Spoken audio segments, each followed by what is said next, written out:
I'm absolutely thrilled to welcome everyone here today to Citrin Center Conference on Misinformation and Its Consequences for American Democracy.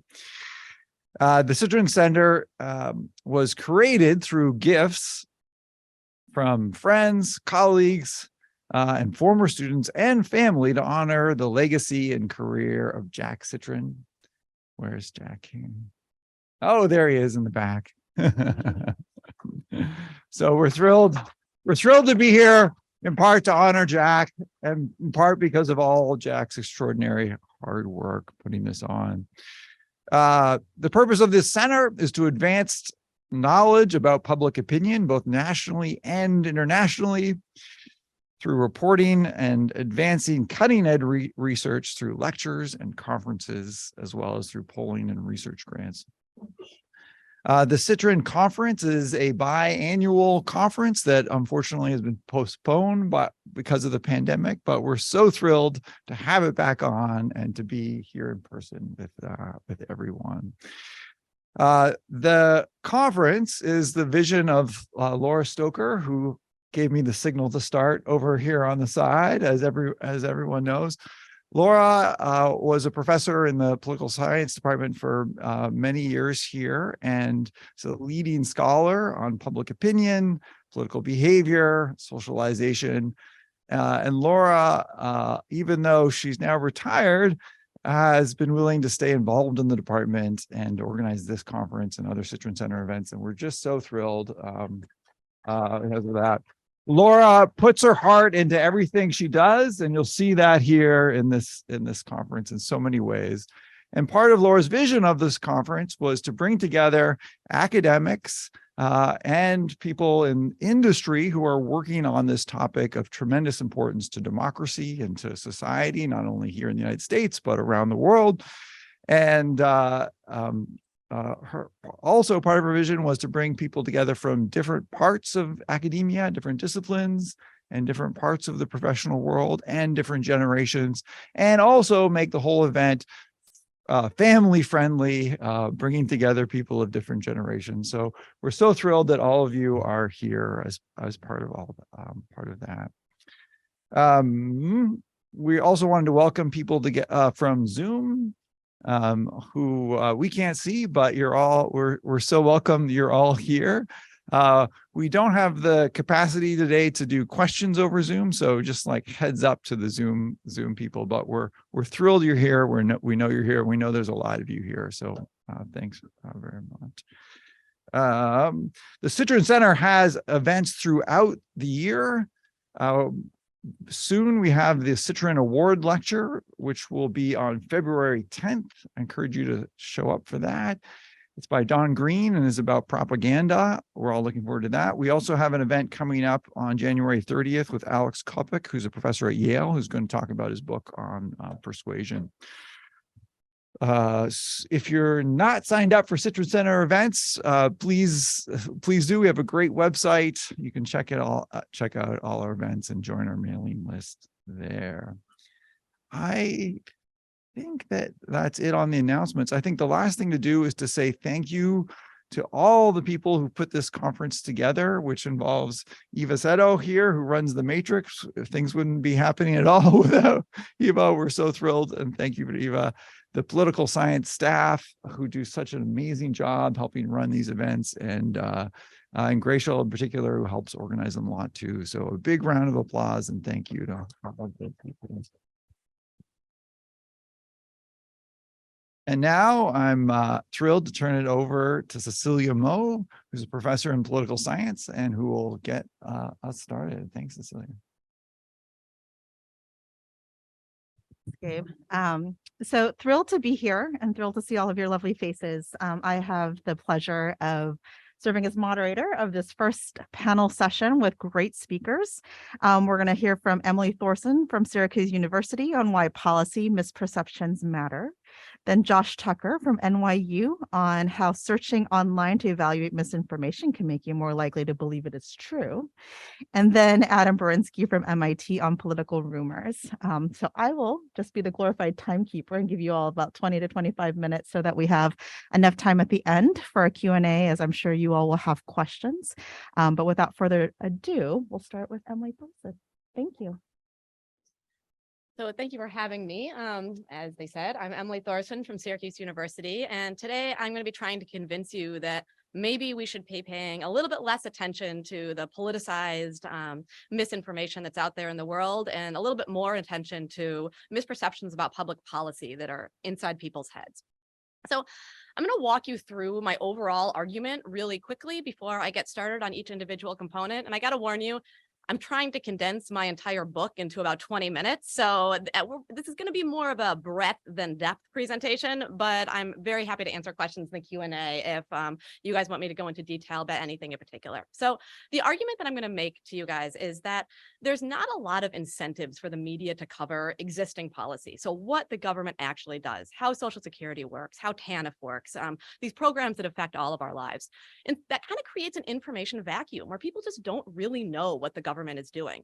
And when faced with this kind of dearth of information, people often kind of try to fill in the blanks themselves. They try to figure out what's going on, and they often reach incorrect conclusions. They create misperceptions. These policy misperceptions are widespread, but the good news is they are extraordinarily correctable. The corrections last, and most importantly, I really want to emphasize this, correcting misperceptions about existing policy has downstream effects on attitudes. It matters for what people think about politics and policy. And this is not always true. You know, those of us who work in the kind of correcting misperceptions field know that a lot of times you can get somebody to believe correction, but it doesn't affect their attitudes at all. That's not necessarily true when it comes to policy misperceptions. So my overall argument is that if we care, as I think we should, and as I think we all do, about improving democratic competence, we should really be focusing more on identifying false beliefs that have these downstream effects on attitudes, rather than just on kind of isolating as much misinformation as we can and trying to correct it. We need to think about what's having the most consequences for people's attitudes that we find normatively problematic. Okay, so starting from the beginning, there are not a lot of incentives for the media to cover existing policy, right? And I think we're all pretty familiar with the research that compares kind of strategy coverage, game frame coverage with policy coverage during elections. And it finds pretty consistently that the media really like to cover who's winning and who's losing, and there's not a lot of coverage of policy. But even the policy coverage that is there, most of the research that looks at policy coverage just conflates a whole lot of different types of information about policy, right? It conflates proposals, statistics, descriptions, opinions, anything having anything to do with a policy. But what I argue in the book is that there's a couple of different kinds of policy information that are kind of important in different ways. Right? There's policy potential information. This is information about policies that could be enacted, right? Trump's proposal to build a wall, legislation that's under debate in Congress. There's also information about outcomes of policies. And this is the one I think political scientists often think is the kind of the most important, or should be the most important. This is what are the results of policies? The uninsured rate dropped after the Affordable Care Act was passed, right? This is an outcome of a policy. Changes in immigration. These are often rates or numbers. And finally, and this is the type of information that I'm really focused on, information about existing policy. How do policies actually work? How long can you get TANF benefits for? How are public schools funded, right? These basic facts about policies that exist, and in many cases have existed for decades. So why might the media not cover existing policy? Well, it's the news. They literally cover what's new. This is their job, right? So they tend to focus on change and novelty. This is a well-known kind of media bias. And many policies have been around for a heck of a long time, right? With not a lot of changes. So if you're a journalist, there's not a lot of incentive to write an article called "Here's How Social Security Works," right? It's been around for decades. This isn't new news to anybody. But what that means is that a lot of people don't actually know how these policies work or what they do. But is this actually true? So I looked at about 400 articles from the New York Times, Associated Press, and USA Today, and I tried to find articles that were about policy, right? I tried to make this an easy test. So I chose articles with Medicare in the headline or with immigration policy in the headline or lead. And I coded all of this news coverage for inclusion of these three types of information. So how much information about policy is actually getting out to people in this policy coverage? Here are the results. On average, the average number of facts per story, about around 2 policy currents, so facts about existing policy per story. But I think more startlingly, 41% of these articles had 0 information about existing policy. And again, this is articles with the words immigration policy in the headline, nothing about what current policy actually looks like. Information about policy proposals and outcomes, but not existing policy. Right. So what happens when people are faced with this dearth of information? Well, I argue that they often just try to figure it out. They use inductive reasoning. They make inferences to fill in the blanks. We all constantly engage in this type of inductive reasoning. We're all trying to make inferences. But what that does is produces new knowledge that is uncertain. We're making inferences about the world around us that may or may not be true based on kind of clues. And our inferences are often biased. And I don't necessarily mean partisan bias, but there are a lot of cognitive biases that shape our reasoning processes. And I'm going to give you an example of one of those, although I looked at this in a bunch of different issue areas. So in order to kind of investigate how inductive reasoning might lead people astray, this is a tough thing to do because you can't really see what's going on inside people's heads yet. We haven't developed that technology. So I investigated it by using open-ended factual questions about a range of different issues. So trying to get at what people's factual beliefs were, not just their opinions, right? Political scientists tend to focus a lot on opinions. What I care about is what are the actual facts that people know or think that they know. For example, I asked people, what is the major reason that Social Security is facing financial difficulties? And here where you can see I coded the results. This first category, demographics, the plurality of people basically got it right. As one person said, the baby boomers have used all the money. Well put, anonymous respondent. So most people got it, plurality of people got it right, but there's these 3 categories. One, the funding has been used for other purposes. One, it's bad management and also fraud. People are scamming, taking advantage. And these 3 have something in common. They attribute intentionality, right? That they say that someone is doing this. Bad actors are doing this to Social Security. And this is a well-known, again, cognitive bias when it comes to making inferences. People tend to believe that events are caused by the intentional actions of individuals rather than larger systemic forces. So these misperceptions that people have about how Social Security works are not just random. They're using bias processing to kind of make inferences that are problematic. They're creating misperceptions.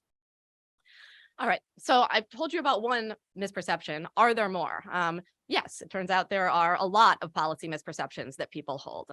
In order to start to identify what some of these policy misperceptions are, I actually started with interviews. I interviewed about 40 people to ask them to just talk about policy, to just tell me. In some cases, I said things like, can you explain to me how Social Security works as if I was a 4th grader, right? I asked them to just walk me through their factual beliefs about public policy. Based on these interviews, I pulled out a bunch of potential misperceptions that I thought might be relatively widespread. And then I included survey questions on the CCES in 2014 and 2018. So this is a big nationally representative survey. Here is kind of a sampling of some of the misperceptions that I found. More than half of Americans think that undocumented immigrants are eligible to receive food stamps, that Planned Parenthood is allowed to use federal funding to provide abortion services. There's no federal limit on how long a person can receive TANF benefits, right? So basic misperceptions about how public policy works. So you might ask, all right, well, people hold all of these misperceptions. Are they correctable? Very correctable. So CCES is actually a 2-wave survey that are about a month apart. So in the first wave, people were asked all of these factual questions, and then I showed them what the right answers were. Again, this wasn't a complicated, fact-checking intervention. I just said, here are the correct answers to the questions that you were just asked. That's it. A month later, I asked them the questions again. And for 15 out of 16 policy misperceptions, people were more accurate the second time around. And again, for those of you who study this is a pretty big deal. Like this, they last. And we know that often these informational interventions fade away pretty quickly, but in this case, they lasted for over a month. So I think that, I talk about this more in the book, but I think one of the reasons why these are successful interventions is that, one, There's not a lot of partisan driven motivated reasoning leading people to resist the corrections. And two, people care about these issues. People actually care about policy. I think there is a lot of journalists especially assume that people don't care about policy at all. And I have some other research I've done that does suggest that the empirical evidence doesn't bear that out. When you talk to people about how policy works, they actually pay attention and remember it. And again, correctability was only associated with partisanship for one of these misperceptions. So it's not that only Democrats were correctable, only Republicans were correctable. For most of these misperceptions, they were held by pretty large proportions of both Republicans and Democrats, and both were equally susceptible to the corrections. All right, now for I think one of the most important parts here, correcting misperceptions about existing policy has downstream effects on attitudes. It doesn't just change beliefs, it changes attitudes as well.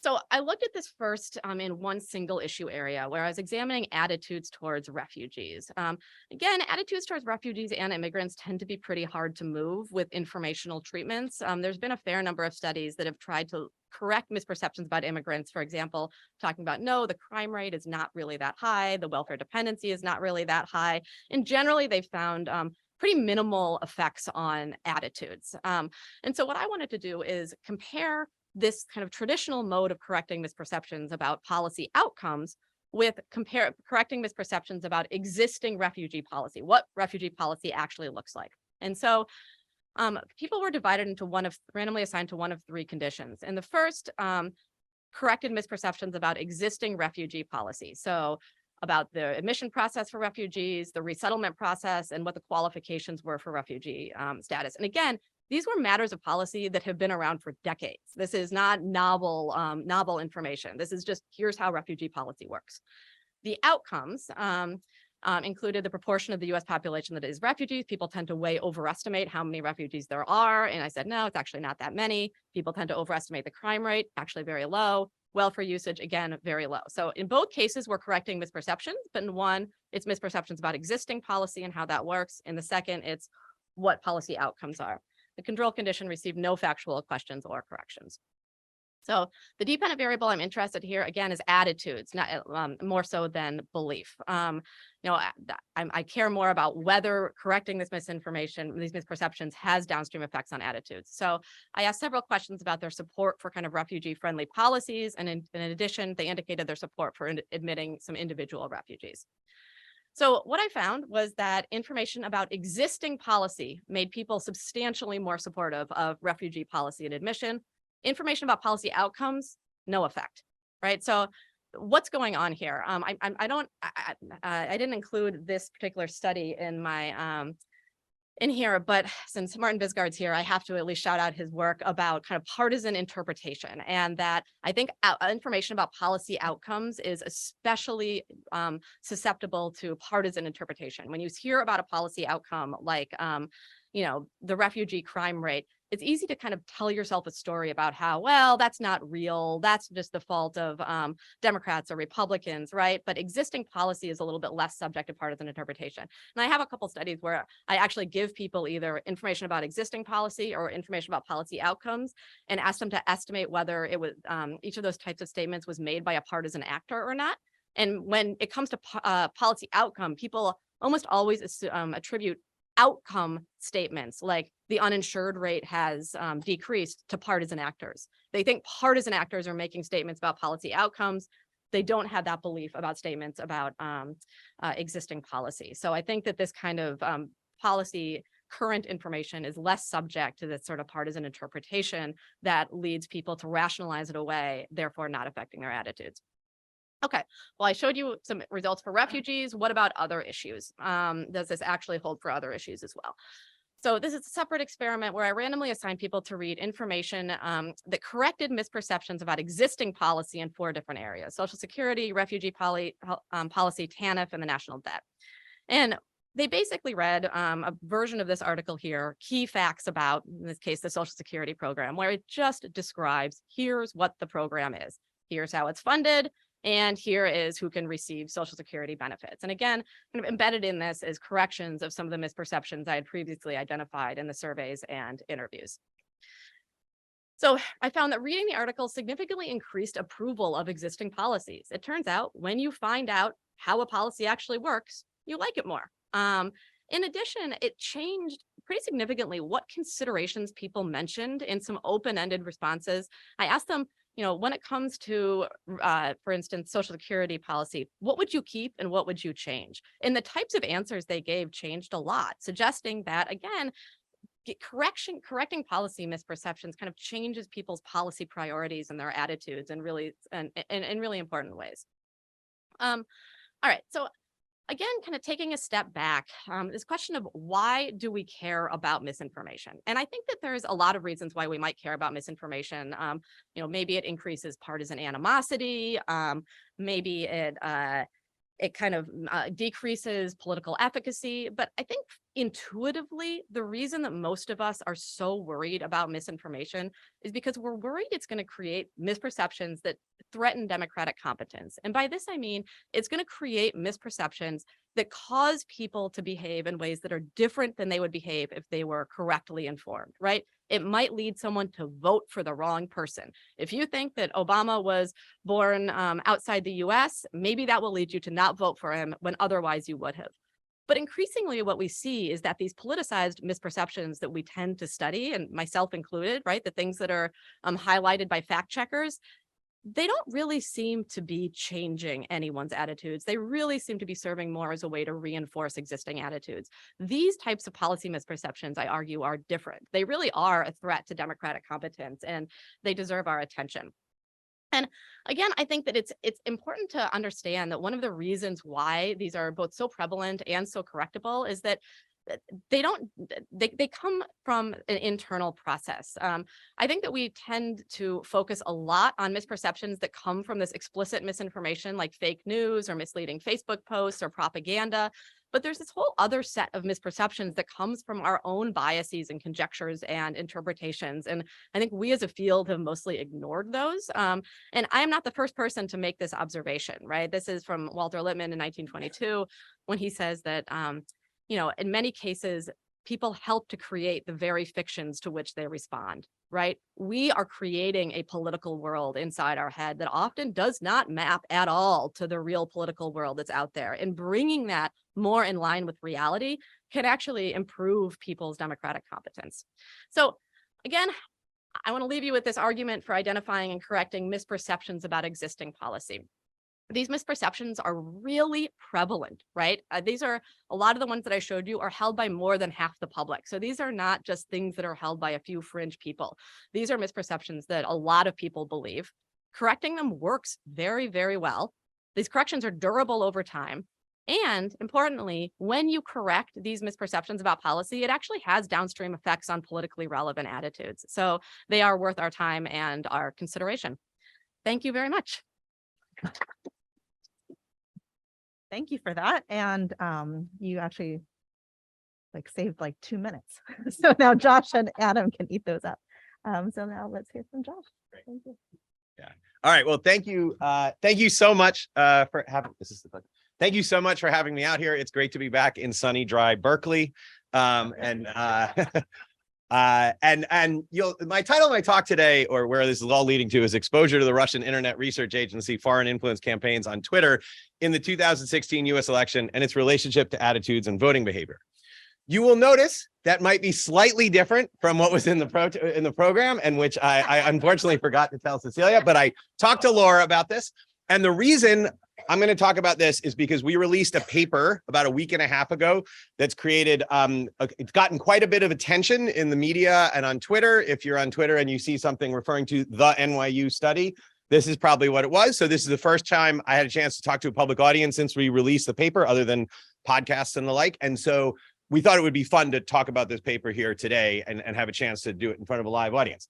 However, in case some of you came to the conference for the first paper that's actually on the program, here's what it shows. It's actually totally fascinating.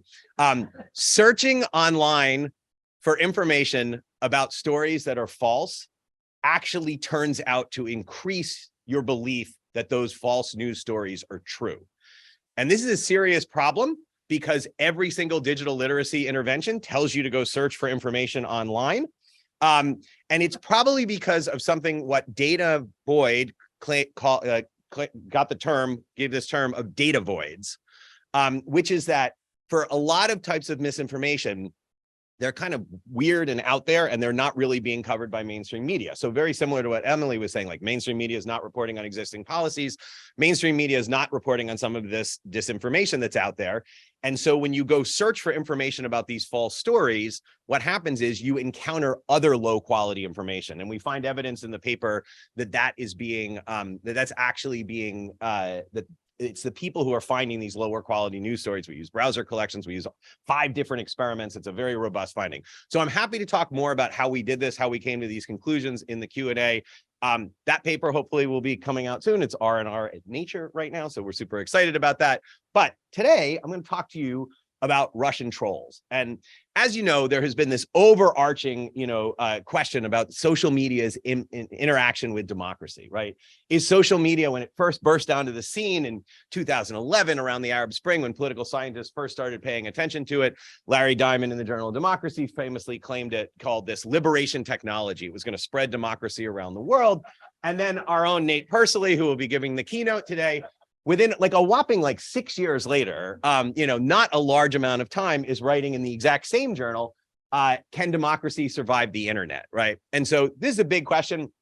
We actually have an article called From Liberation to Turmoil, which is in the lower corner there, which tries to rectify both of these things using 2 simple assumptions. I'm happy to talk about that later, also in the Journal of Democracy. But the point I want to make is that the 2016 US election, if you were in the United States, was kind of this turning point, right? Where it went from thinking about social media. Now, if you were paying attention to Brexit, you would have heard this before. If you were paying attention to Ukraine, you would have heard this before. But for the American consciousness, it was 2016, which really brought us the advent of all sorts of kind of pathologies of the internet with implications for the quality of our democracy. One of the biggest one was fake news, the argument, around which this conference is organized. But another one was the influence of Russian trolls and the Russian foreign influence attempt in this election. Now, the Russians did a bunch of things, and I'm going to come back to that at the end of this talk. But one piece of what the Russians did was, so they had this overall influence campaign aimed at the election, but one piece of this was the use of what are called Russian trolls online. And we saw a lot of reaction to this. We saw hearings in Congress. We saw congressional reports on this. And so that's what I'm going to talk to you about today, is these Russian trolls in 2016. I'm going to give you some heretofore, never before seen evidence about what was happening with these trolls. So let me introduce you to a Russian troll. If you've never met a Russian troll before, this is one of them. It's called American Gunslinger. It doesn't look very Russian if you take a look at it, but that's what the use of the word troll here means in this context. When those of us who research these kind of online influence attempts and different online actors, we refer to bots as automated accounts, which are producing content based on computer programs. And then we also talk a lot about trolls. Trolls also mean something different in the internet, but from the context of these kind of foreign influence attempts, what a troll is it's an actual human being typing content. So it's not a bot. And there's been a lot on Twitter about that NYU study and bots. This one, we do a lot of studies about bots, but this one is not about bots. This is about trolls. These are real people who are online, but they're pretending to be someone that they're not, right? This account was controlled out of the Internet Research Agency in St. Petersburg, Russia. It was probably a young Russian in his or her 20s who was trying to make some money after getting out of college and found a cool kind of tech job that they were working on, right? But it is not someone USA gunslinger. It's not an American. It's not someone who's a big, really into this, the Second Amendment. All right, so that's what a troll looks like. There was a lot of research that was done about what these trolls did in the 2016 elections. And we were able to do this research because Twitter, and they get huge kudos about this, actually released, originally because they had to testify before Congress, they released a list of troll accounts. But then they went beyond that, beyond their congressional testimony, and they made available to researchers a collection of, I think it's approximately 10 million or so tweets from Russian trolls. These were accounts that Twitter identified as having been posing as Americans, part of this influence campaign, trying to have influence on the US election. And that led to a flood of research on kind of what these trolls were doing, or not a flood of research, but there was a bunch of people who did research on this. There was some great research done by Kate Starbird in her lab at the University of Washington. Darren Linville and Patrick, Darren and Patrick did this awesome work at Clemson. I can't believe I can't remember his last name right now. All right. Adam and I were pointing out we're from the older generation now of the multiple generations here at this conference, so it's a little disturbing. We are so they did fantastic research. Darren Linville in particular read almost every one of these tweets. Like he gave a classification of all the different types of trolls. And we did some research at the Center for Social Media and Politics at NYU on this as well. And sort of this research that was done, it all focused on kind of things that we could learn from this data set that was released by Twitter. So some of it focused on networks. That's what they were doing at Washington. Some of it focused on the actual content of the tweets and bios of the tweets. This is a lot of stuff that the Clemson guys were doing. And then Patrick Warren, Darren Linville and Patrick Warren at Clemson were doing. And we were focusing at the Center for Social Media and Politics. We were looking at the links that they had shared. We looked at the hyperlinks and we did all this kind of research with the hyperlinks. And so what we got was there was some evidence that there were kind of left-wing trolls and right-wing trolls. There was a debate over whether this was balanced. It didn't mean that these trolls were helping the left and helping the right equally. The sort of big conclusion that came out of the Senate hearings is that the trolls were trying to do a couple of different things. One was to depress the vote for Hillary Clinton, and the other was to exacerbate political polarization in the United States.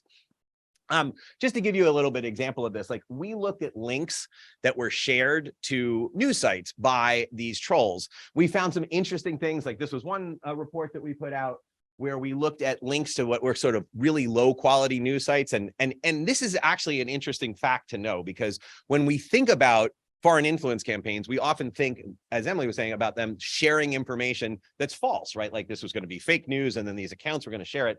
That's not actually what they were doing. They were sharing lots of it linked to existing news sources. And we found that actually these trolls did share more links to sort of low quality junk news sources, sites. That junk news was not our term. It was somebody else who classified some websites as this. And we found they did share more than like our politically interested comparison group. But still, of the links that they shared to news sites, these trolls only shared 6% of the links were to these junk news websites.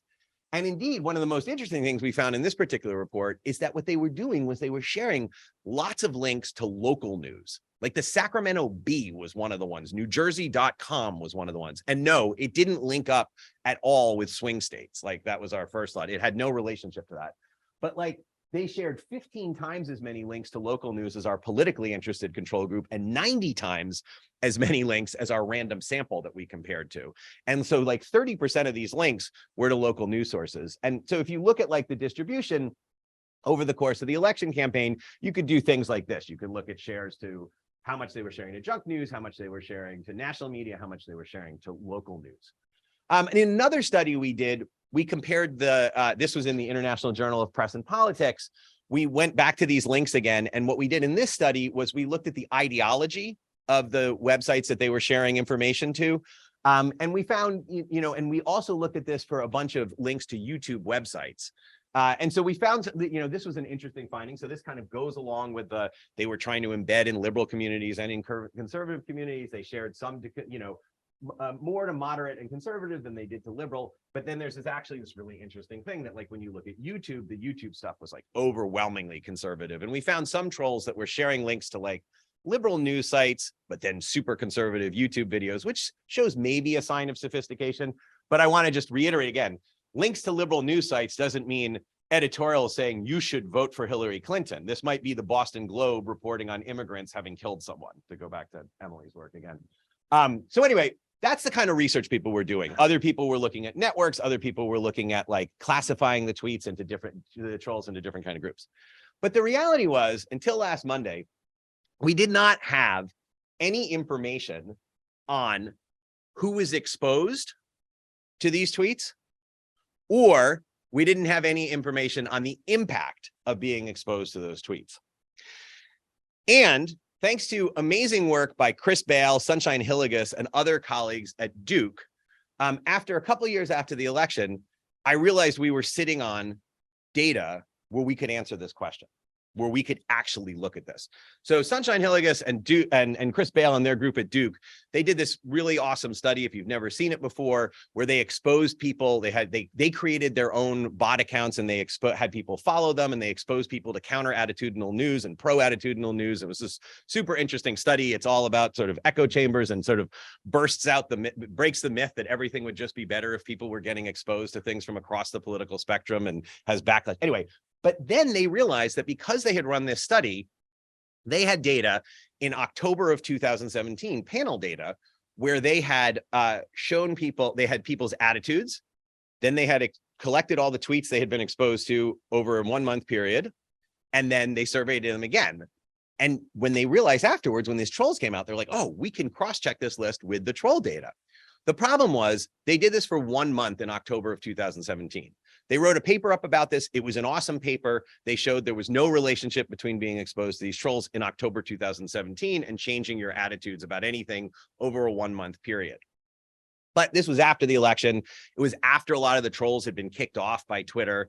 And what everybody really wanted to know about was like what happened in the 2016 election. But after seeing this research, I realized we had the data to do this for the time period that everybody cared about.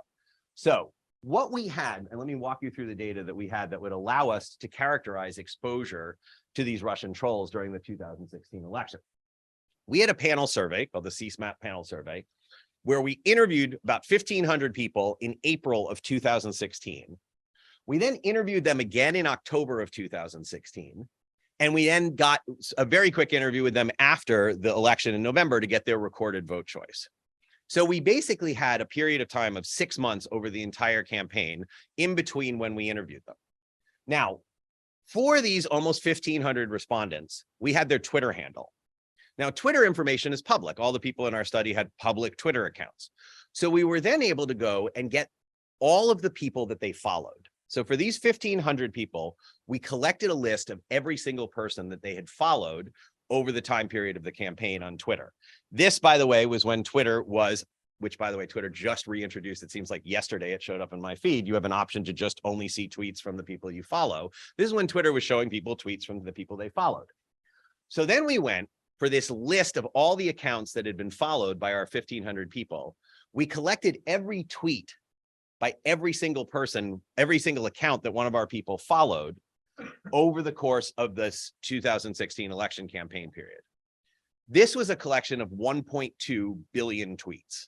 Okay, so this gets very big very quickly. But we could then take those 1.2 billion tweets and we could cross-check them with the 10 million or so tweets released by Twitter that had been originated by these Russian trolls. And that would then allow us to be able to see who could have been exposed to these tweets from these Russian trolls, what the concentration looked like, what the people looked like who were exposed to them. Now, I want to be very clear about this, in that Twitter does not publicly release to outside researchers information about who saw tweets. They could do that tomorrow. They could have done it 6 years ago. We now know, unlike you look on your feed, they have a record. You can now look at your Twitter feed and see how many times your tweets have been seen. So somewhere inside Twitter, they know who's seeing what's tweets. There is a data matrix there. If we had had that, we could have done a more precise study. We didn't have that. So what we have here, I'm going to call them exposures for the rest of the talk, because this is what everybody calls them in the literature, but these are potential exposures. These are tweets that would have appeared in people's timelines if they saw every tweet in their timeline. So if you're someone who had followed 10 people and you logged onto Twitter every day for an hour, you'd see every tweet from every single person you followed. If you're someone who follows 5,000 accounts and you log onto Twitter once a month, you're not going to see all of them. So these are potential exposures here that we have. Okay. Then crucially, what we also had in this survey was we asked people about attitudes towards major political questions, and we asked people about candidate preferences, both at the beginning in April and at the end. All right. So what did we learn when we went about doing this? All right. So the first thing we find out, if you look up here, this slide actually has some other influence attempts that were going on at the time, but this is primarily the Russian troll accounts that we're looking at. And it starts off, if you kind of look at this, if you actually do the math and average this out, these are the average number of tweets that could have appeared in one of our 1,500 people timelines over the course of the election period. If you do the math and average this out, it actually turns out to be about an average of 4 per day. Okay, that sounds like a lot, right? On election day, it spiked all the way up to 14, right? So an average person could have seen up to 4 tweets from one of these Russian trolls per day over the course of the campaign. That sounds like something that could be influential. But like everything else we ever study on the internet, generally, and especially in the world of nefarious stuff that happens on the internet, all that stuff we started looking at after 2016, we find it's heavily, heavily concentrated. And this mirrors things from other studies. For those of you who are familiar, we actually took the exact same format of the graph in the Lazar lab paper about exposure to false news on Twitter, because we liked the way it was set up and we mimicked it. And this is a logarithmic scale on the x-axis here. And this is the percentage, again, of potential exposures. This is the max number of exposures we found. All right, it turns out that 1% of our sample, like 15 people, account for 70% of these potential exposures, 70%. 10% of our sample accounts for like 98% of them. So you have 150 people that account for 98% of these potential exposures. The other 90% of the sample, the other 1,350 people, are seeing practically nothing over the course of this campaign. That's the first thing we got at. The first descriptive statistic we can give you. It was heavily, heavily concentrated. The second thing we did was, because we had gone to this bother of collecting the 1.2 billion tweets, we're like, well, we don't have to stop with the Russian trolls. We can look for other sources of information people might have about politics. Let's see how much they're tweeting. Let's see how much there are things from politicians showing up in their Twitter feeds. And on the top, we've got the mean. On the bottom, we've got the median. And then let's look at the news media. And I love this slide. First of all, it's the only time I've ever been able to get a figure into a paper published that has 0 for everything on it. Literally, the median number is 0 of tweets that you see from Russian trolls, because most people don't see anything from Russian trolls. But if you look at this, I mean, these are just so much higher, the number of tweets that people are seeing on average from politicians. And then it's like 20 times higher. It's like 4 times higher from politicians, 20 times higher from the news media. So if you think about people getting information on Twitter who are getting information about politics, there are these tweets from these Russian trolls out there, but there's way more tweets from politicians and parties out there. There's way, way more tweets from news media.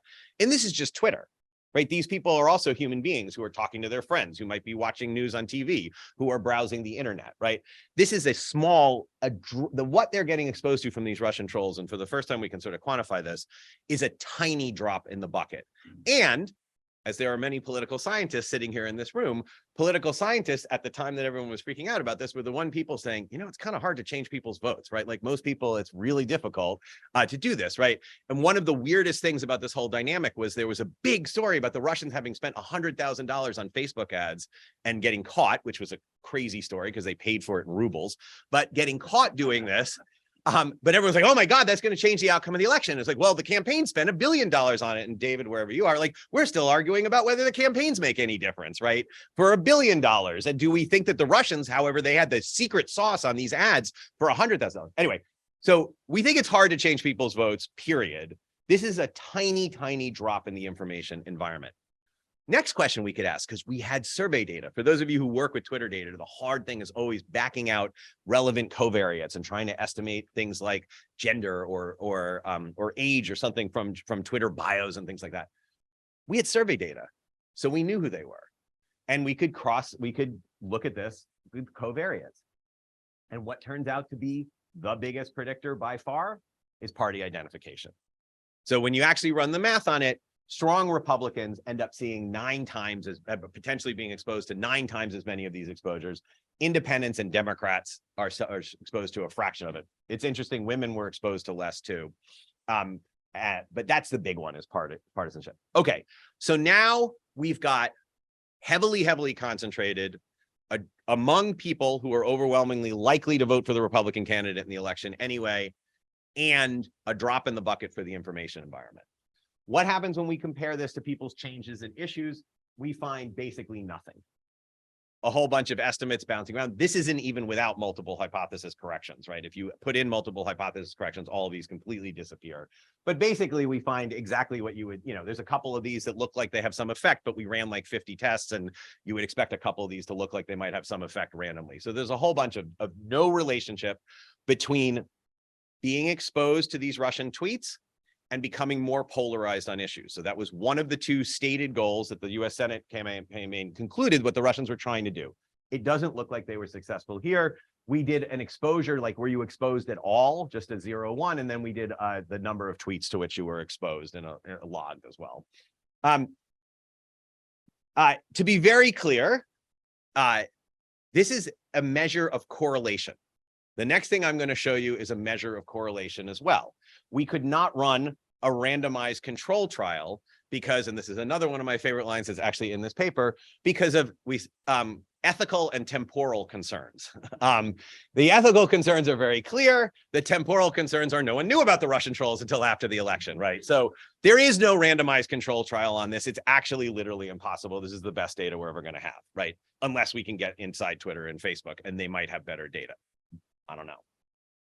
But not surprisingly, the money shot when we try to look at, is there any difference between people's likelihood of, and we tried this a bunch of different ways. Unfortunately, we weren't as smart as we in retrospect, we hoped we could have been. In April of 2006, we weren't, 2016, we were like, who do you prefer between Clinton and Trump, right? Like, but we had feeling thermometers. We had a bunch of different ways that we tried this, and all certain different ways. So this is just like someone who was preferred Clinton to Trump in the beginning. Did they end up voting for Trump? Then did they vote for Trump, or did they vote for a third candidate, or did they not vote? And then we looked at some rankings across feeling thermometers. Across all of these things, there's no relationship. There's zero correlation, whether you look at the binary exposure, the logged exposure, between moving towards voting for Trump. I mean, our point estimates have people moving slightly towards Clinton, but obviously the confidence intervals are just, very large around these here. And the confidence intervals are large, right? And it was an election that was close. So what do we know? All right, so now we know some stuff. We know there was non-trivial exposure to these tweets. There were a lot of them out there, and they were getting to people. It wasn't like they were just firing it into the void and this was only being seen by Russian bots. Like, real people were exposed to these tweets, but it was heavily, heavily concentrated, and among those who most likely were going to support Trump. There was an order of magnitude more exposure to other potential sources of information on Twitter, to say something of anything else. And not perhaps surprisingly, perhaps not surprisingly, there's no systemic relationship to issue polarization, no systemic relationship to vote choice. Now, this is what I've spent a lot of time in the last week and a half doing, is talking to people about the caveats. Fortunately, the Washington Post story that appeared the same morning that the paper appeared, I had spoken to this reporter the day before for quite a while, and he did a very nice job of including these caveats in the first story. Less fortunately, not everyone chose to read the paper or chose to read the whole Washington Post story about the paper. But I want to be very clear. We are providing, I think, very important evidence on a small piece of a larger puzzle. Okay, so this study says nothing about trolls on Facebook. If you want to ask me my opinion and Q&A about what I think of this probably likely holds on Facebook as well, I'm happy to share that. But we have no evidence from what the Facebook trolls did. The second thing is and that's because Facebook never released a commensurate data set allowing us to do these kinds of studies.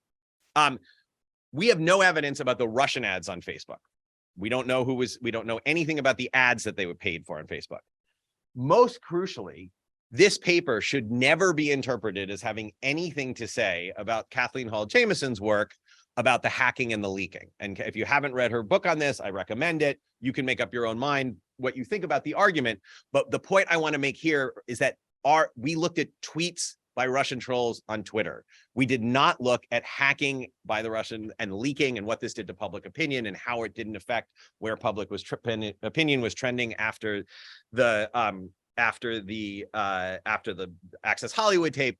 We just can't speak to any of that. We were just looking at, like, if you were exposed to more of these tweets on Twitter, what was the relationship between your vote choice? There's if you want a nice, concise summary of both our argument and Kathleen's argument, there's a great piece, I think, that appeared either today, maybe today on Vox, a long write-up about the whole sort of about our article, but also going through the evidence in Kathleen's article and going through some of the other evidence, all of it in comparison. That I just saw this morning for the first time. And I really feel unfortunate that I have to even say this and waste anybody's time on this, but there is a corner of the internet that has interpreted this study in this particular way. It does not show that Russian foreign interference campaign was a hoax, that this is not, and I'll tee up Adam very nicely for his talk on conspiracy theories. It absolutely has literally nothing to do with that. The entire paper is predicated on the point that there was a Russian foreign influence attempt. When we are talking about what was the result of that attempt, that doesn't mean that the attempt didn't take place. And unfortunately, this is the way some people have been talking about that NYU study. So I want to now be very clear that our entire paper is predicated on the fact that Twitter gave us data from a Russian foreign influence attempt. We were looking at what happened with what they did. For more, I really recommend that you read the paper if you want to read the paper. If not, we put out a tweet thread when the paper first came out that you can find that I think has a nice summary of the paper, of the points that I've made today, as well as caveats.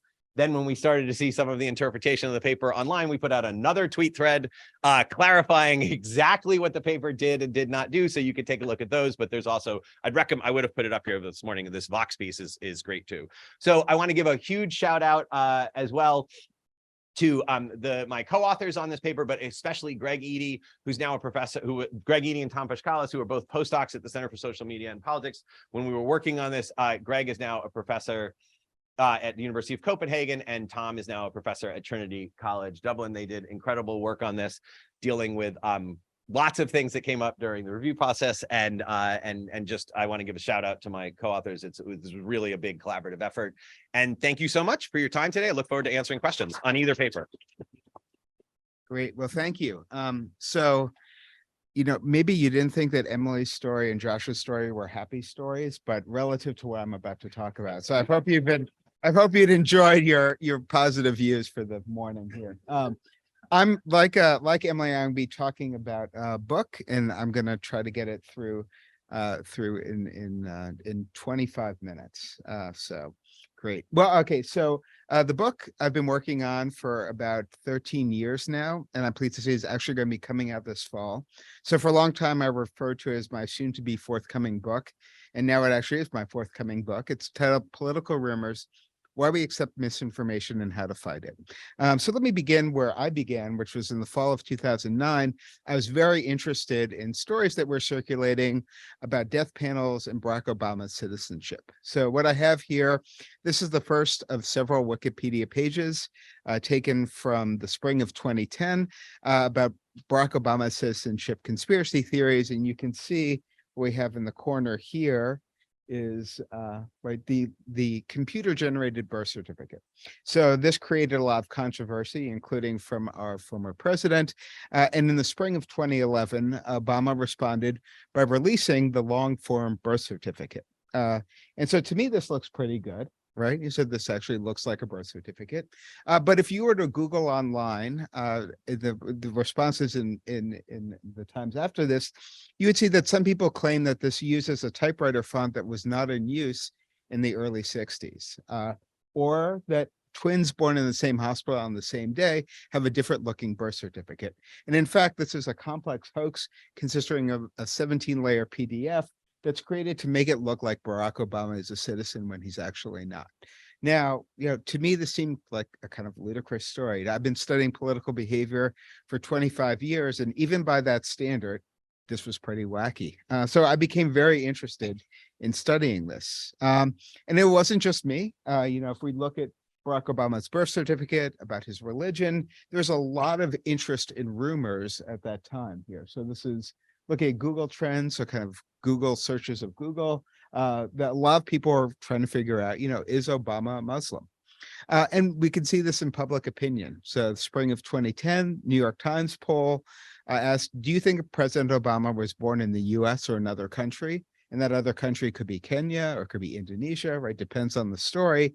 But you can see on the right-hand side that, right, the good news is that more than half the public thought he was. The bad news is that 20% thought he wasn't, and 22% said that they didn't know. And these don't knows are very important. I'm going to return to that later, because these aren't people who are just uncertain. These are people who are really unclear about, what is the basis of these beliefs. So I became really interested in this and studying how rumors spread. So we get things from President Trump. So you could see, you might remember that he claimed that 3 million votes in the presidential election were cast by illegal aliens. I believe most of them in your home state, if I'm right. But it's not just rumors on the right? It's also rumors on the left. So Robert Kennedy Jr., who has been pretty active recently in the anti-vax movement, got in early in 2004, making a claim that the 2004 election was stolen by George Bush because they essentially took over the voting machines that were used in Ohio, which were manufactured by Diebold, which also was a large donor to President Bush, right? So you see this all around. Now, rumors have been around for a long time. But we've seen them throughout history. I was raised in New York City in the 70s and 80s, and this is how they spread. So I guess my sister's here. So here's a little flashback to our childhood. This is how we learned about rumors. So things about posters that were put up saying that actually, I remember the 1984 election, Mondale lost not because he was a bad candidate or because he ran a bad campaign or people just liked Reagan. It's because he was in cahoots with Reagan and threw the election. But now, of course, as rumors spread, as Josh showed, so I guess that Trump is now back to Twitter. So what is old is new again. But you might recall that this is how he spread information about the illegal immigrants, right? So voting. He said, in addition to winning the Electoral College in a landslide, I won the popular vote if you deduct the millions of people who voted illegally, again, mostly in California. So thank you for that.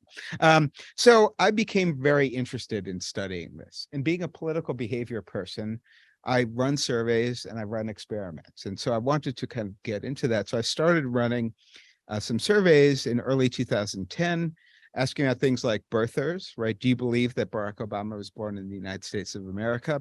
Found figures very much in line with that New York Times poll I showed you. Also became interested in death panels. And so this is an important question. I'll be returning to this later in my talk. Do you think that the changes to the healthcare system that have been enacted by Congress and the Obama administration create death panels, which have the authority to determine whether or not a gravely ill or injured person should receive healthcare based on their level of productivity in society? Or do you think that the changes in healthcare system have been enacted require elderly patients to meet with government officials to discuss end-of-life options, including euthanasia, right? And you can see here that actually, though a plurality of respondents reject this rumor, you still have a large chunk of people who either accept it or are not sure. So I should say, right, again, thinking about the valence of these are mostly bad stories, right? I think about like, if you're someone who supported healthcare, right, this is something that you wouldn't want to be true and vice versa. But again, it's not just rumors on the right. I also look at some rumors on the left, and here looking at 9/11, right? Do you think that people in the federal government assisted in the 9/11 attacks? Again, a majority reject, but we have a large chunk of people who either accept the rumor or say they're not sure. So in my book, I talk a little bit about this, kind of thinking about these rumors spreading as sort of a pebble in a pond, right? Kind of the rumors get dropped, they spread through society. We think a lot about the people who are the believers, right? The people who accept the rumors. But it's very important also as we're going through to think about these people in the middle, these uncertain folks. So I've done some surveys where I ask people not just, do you think that this is true, false, or are you not sure? I do a follow-up question where I also ask them, well, what led you to believe this, right? And so on the Obama birth certificate question, people say they're not sure. Some people say, like, I've never heard of this, but there's another big chunk of people who essentially say, like, I've heard something about this. Where there's smoke, there's fire, right? So what I want to kind of point out is that from a normative standpoint, when we're thinking about the impact of rumors through misinformation, like, we really want people to be right in this outer circle, and we don't want them to be in this inner circle. But if they're here in this uncertain category, that's very problematic as well. So a lot of the analysis I'm going to show you talks about this. So I've asked so many questions about rumors over the years. In the book, I detail them, but I'm just going to show you, I'm not going to read these all, but just kind of give you a sense of the kinds of questions asking, Is Obama born in the US? Is he a Muslim? 9/11 question. Also, but asking about the more recent ones. Deep state, do you think that 3 to 5 million non-citizens voted in the election? And the point here is that in all these cases, we have, that the majority of the public rejects the rumor, but we still have a lot of people who accept the rumor, and we have a large part of people who are not sure and really want to focus on that. So this brings me to my book, right? So I have two central questions here. I ask, how is it that reasonable people, and again, sort of like, I'm not talking about, the tinfoil hat conspiracy folks, maybe not this like 1.1% that Josh was talking about, thinking about how ordinary people come to believe these bizarre stories about our political system and the politicians who run it. And perhaps more importantly, how can we correct this false information? Now, I should say, sort of here's where my story takes the depressing turn, is I made a lot more progress on that first question than the second question.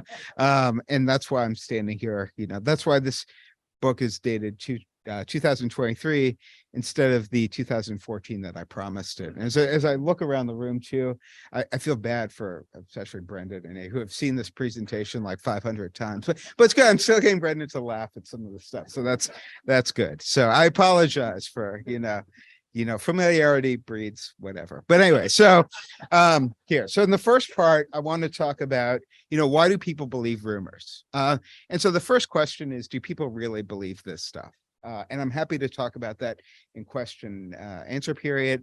I should just say, like, for now, I have a paper that indicates that people do, and I'm happy to refer you to it. So I'm just going to step that aside. And I want to move to the structure of the false beliefs, right? Thinking about this general tendency for conspiratorial thinking and the power of partisanship, right? Okay, so do people really believe this stuff?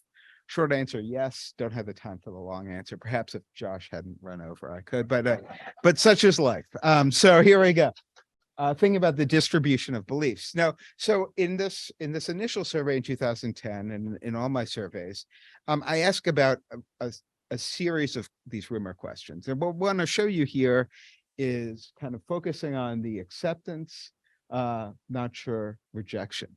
But a big point here is that I'm asking across the spectrum.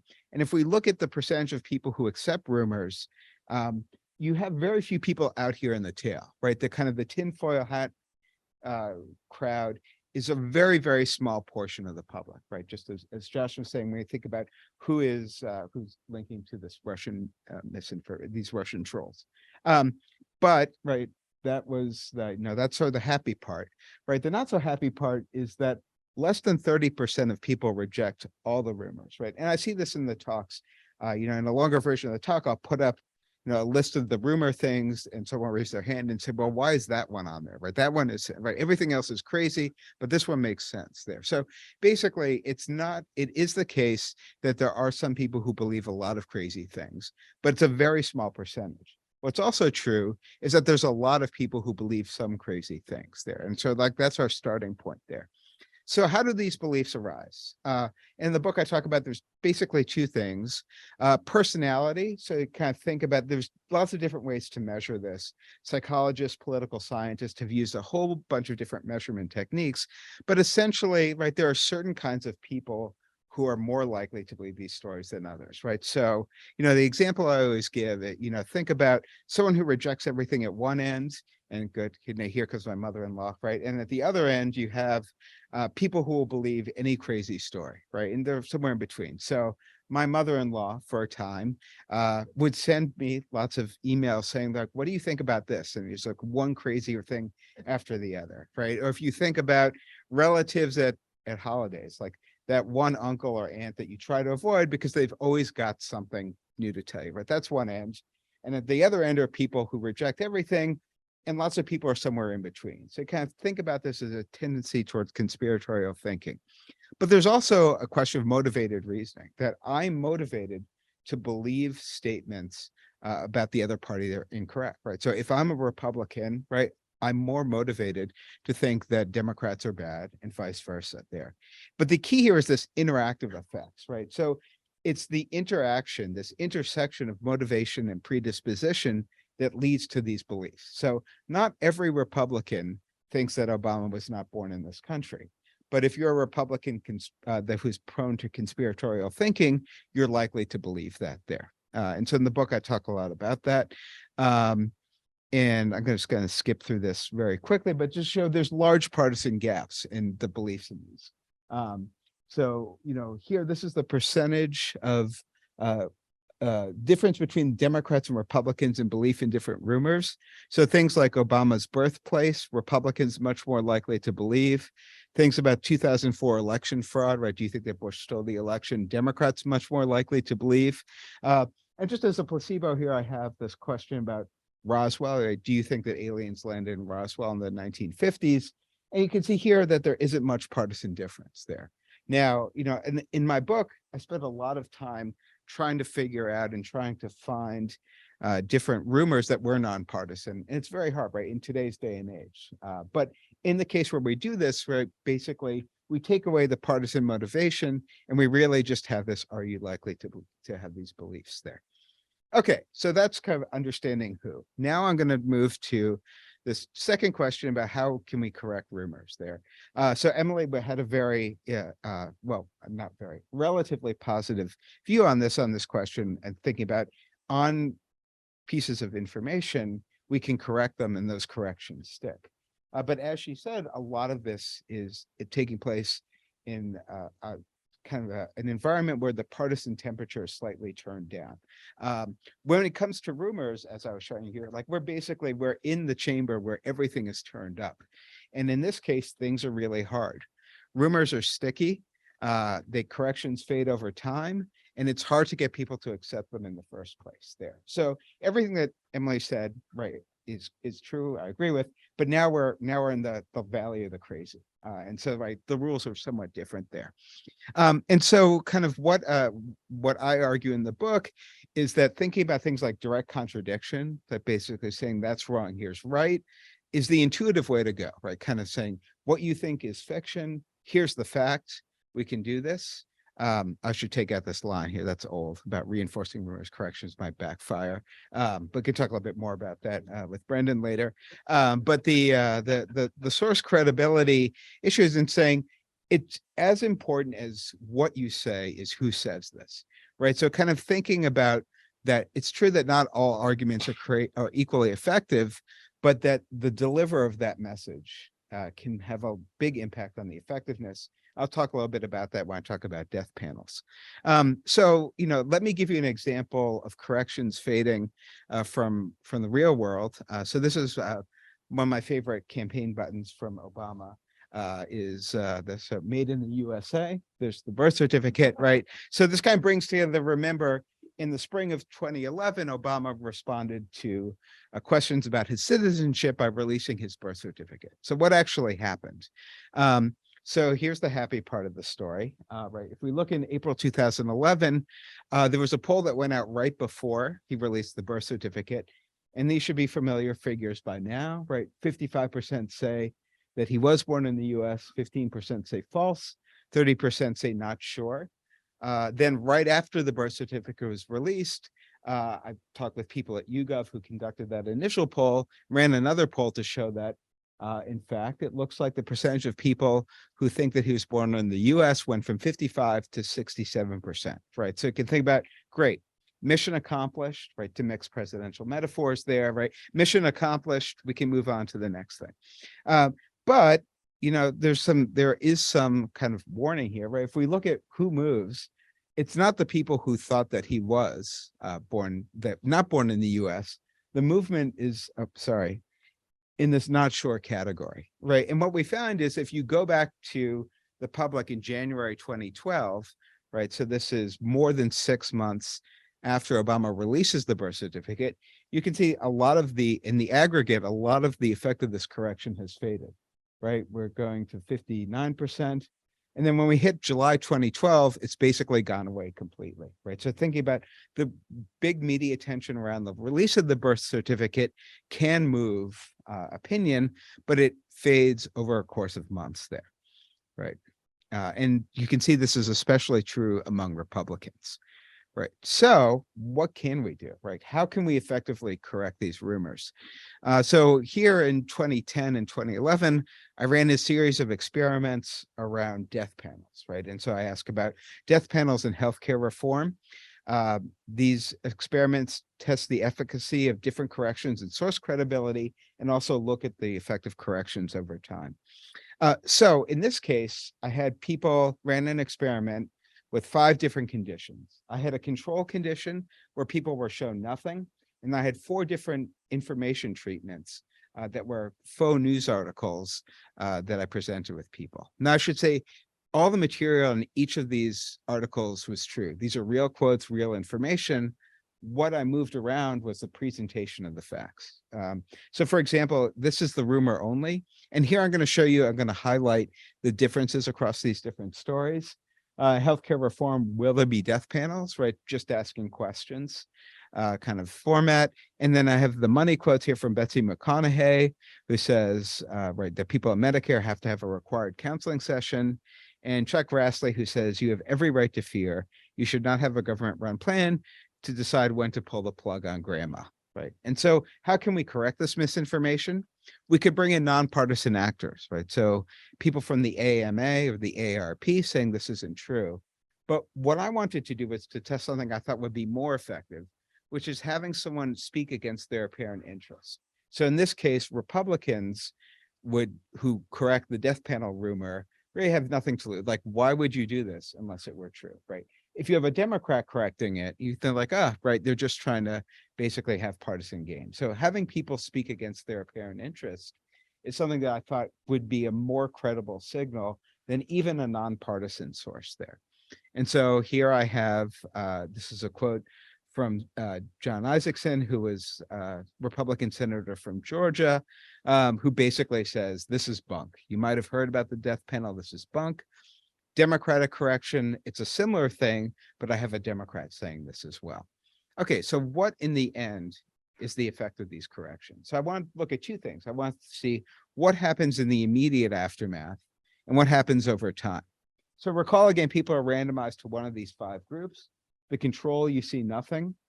The rumor only, you're only presented with the rumor. And I have these 3 different correction conditions: nonpartisan, Republican, Democrat. Right. So here you can see in the control, this is in line with what I showed you before, right? That a majority of people reject it. Big chunk of people are still saying don't know or accept it. Here's it, right? Here's the news. Like, in terms of the rumor only, I can make people so not believe it more, but reject it less, right? And what I really want to focus on here is rumor rejection, right? I want to get people out of not just the believing the rumor, but the not sure. And so here, if I present just the rumor, drops to 43%. The rumor and nonpartisan correction, that brings us back to where we started, 58%, right? So basically, presenting the rumor and the correction is equivalent to doing nothing at all. Can I do better than that? I find I can if I use this Republican correction, right? Comparing that to the control, 10% more people reject it, right? So here's the happy story. Or relatively happy story, is that corrections can work in the moment if they're presented by a source that's credible. So kind of the not so happy story is when I go down to a couple of weeks later, you can see here the control and the rumor only, those stay about the same. So basically, misinformation sticks, the rumor sticks, but the corrections fade across the board by about 10%. So, corrections work if you phrase them correctly and you present them in a way with a credible source, but within a week, within 2 weeks, the effect is gone. I should say that this replicates a lot. And this is true not just of my work, but of a lot of work on corrections of rumors, right? Kind of politically charged misinformation, different again than what Emily was talking about politically relevant facts that aren't necessarily tainted by this. So there we go. Right. So, kind of the lessons that I take from this and that I talk about in the book are that rumors are driven by predispositions and partisanship.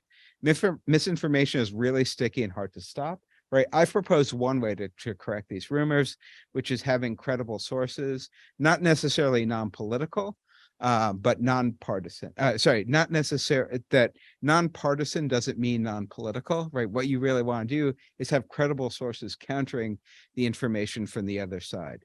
Now, I should also say that this is just one strategy, right?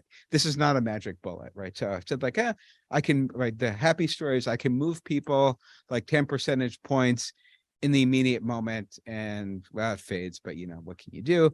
That this is just one strategy. And I think it's important to look at a whole bunch of different strategies that lots of different people have been coming up with lots of different intervention techniques. You can think of it as sort of a Swiss cheese model of intervention against misinformation. Just like you have a Swiss cheese model, a pandemic response, everything is imperfect, but the hope is that together you can create a barrier against misinformation. And so again, I think the other part that I really want to focus on is looking at these don't know respondents, right? Kind of these people who are caught in the crossfire. These are people who don't actively accept misinformation, but they don't actively reject it either. And so I think when we're thinking about our efforts, we don't want to just focus on the believers. So people like my mother-in-law, right? It's kind of like that could be tricky. You really want to reach these uncertain folks, right? These kind of the folks in the middle. And so we have 1 more minute left. Good. So, well, I'm here now. It's good. Well, I'm running out the clock. But I think it's important is that I think it is very important to think about this, because I think a lot of the misinformation literature has been looking for the magic bullet, right? Kind of like, what is the solution? And I think, after 13 years, I can tell you there's no one solution, right? There's lots of different solutions that could work. And I think that whereas a field we should move is thinking about how to bring these together in a systematic way and examine whether or not these different things can reinforce each other. And I will cede my last 30 seconds and thank you very much. Great. So we have about a little over half an hour for a Q&A. So I'm sure many questions, and Eva is kindly walking around with a mic. So just a point to folks. So yeah, Rachel, can I go ahead and get started? Thank you, and really wonderful presentations from all of you. And I'm not a political scientist, so I'm learning a lot. And certainly, I think data voids is an issue. I mean, NASA doesn't publish Earth is round websites, right? So if you go search, it's usually flat. Earth is flat, right? But actually, so just actually Adam's presentation in terms of what, at least I'm looking at your things and I go, okay, so what happens is that you have a control, you have an exposure, and your efforts to mitigate the impact of the exposure is, somewhat limited, right? And maybe been, and actually, I'm sorry, I'm a physician. So it's like, well, we don't want people to be exposed to the virus, right? I mean, we can try to treat it. We can, whatever, if you get exposed, you get infected, but that's not to. So I guess my question to you and maybe perhaps the other panelists. So, one thing is the misinformation itself, but the other part's the amplification. And isn't it best not to have people exposed in the first place, if possible? Now, we don't want to, we don't get into all argument about censorship, but in other words, amplification is actually the bigger problem instead of trying to mitigate it after people. So let's not give oxygen, right? Not make it easy for people to be exposed. And actually what you don't do is multiple exposure. So I don't know if anyone talked about that. So, you have one exposure. If I have multiple exposures to rumors, how even harder is it to actually to mitigate that, et cetera. So I don't know if you can touch on that as well. Yeah, let me just say kind of quickly a couple of things. I mean, I think that's it. Oh, I'm sorry. Hello. Okay, that's an excellent point. I think that one thing to recall about this is I was looking at death panels, right, at a time that it's out there in the system, right? And so, that was by choice that I wanted to look at an active rumor, in part because I wanted to study things in the wild, ethical issues, but also because I think about this is one exposure on top of the baseline. And that's why the control is so important, is that like just living, you're hearing about this rumor there. So I think that's really important. But the other thing I'd say is that I think your point about the larger environment and the amplification is really important, because it's not just the people who say that they believe this, right? It's the kinds of people who are exposed, right? So, to bring my mother-in-law this again is, she had these crazy stories. I didn't worry so much about her. Well, anyway, so like to the extent one is that like there wasn't so much you could do, right? What I worried about is, people like my brother-in-law who doesn't pay a lot of attention to politics, and to think like hearing these stories there. So the amplification is not just that by amplifying, you're creating belief. Amplification, you're creating a situation where people are navigating the information environment in a world in which, they're not paying a lot of attention to politics. And this is one piece of information there that it doesn't necessarily make them believers, but it might make them not believers, right? And so I think that that's really important. But, thinking about like, how do we stop that? So stop misinformation before it happens, that would be great. But then a question, who gets to determine whether something is misinformation or not? How fast can we do this? And those are important questions, but there's not an easy solution, right? So, I've done a lot of work with tech companies over the years, Beth as well, Jigsaw, who's here. I talked to, some of my academic friends, like, well, if these companies really cared about misinformation, they could solve it like that. And the answer is like, they can't, because there's some really hard trade-offs that need to think about there. So I agree with everything you said, and now it makes me even more depressed about the state of the world. So thank you for that. So I don't know if Josh or Emily.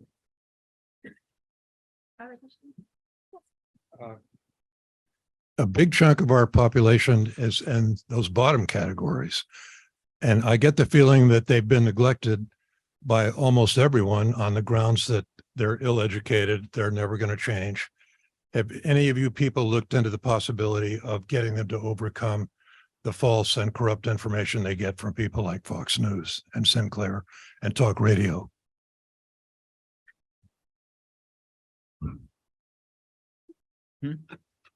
Yeah. Okay.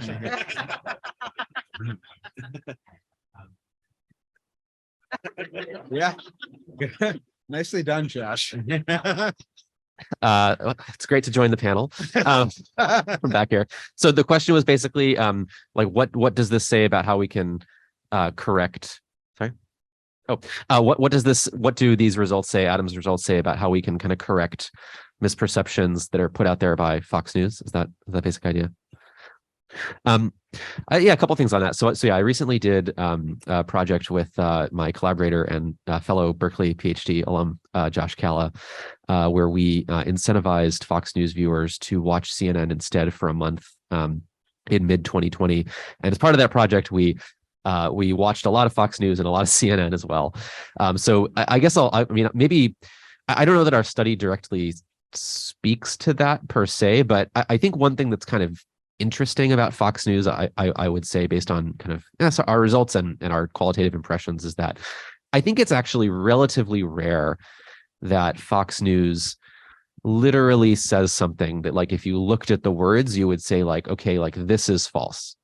It does happen, but I think that's relatively rare. I think what they do is like very strongly imply things that are false. So, like, for example, during the period of our study was the period when there were a lot of protests in the wake of the George Floyd shooting, and clearly the picture you were supposed to get, especially from Tucker Carlson, was that like all of these protests were like riots of people that wanted to see cops get killed, and like Joe Biden and AOC were like cheering them on. And it's like one of the items in our study that moved when people stop watching Fox News, they're less likely to believe, is the idea that like the protesters were happy to see cops get killed, and also that Biden like supported the most violent tactics we saw.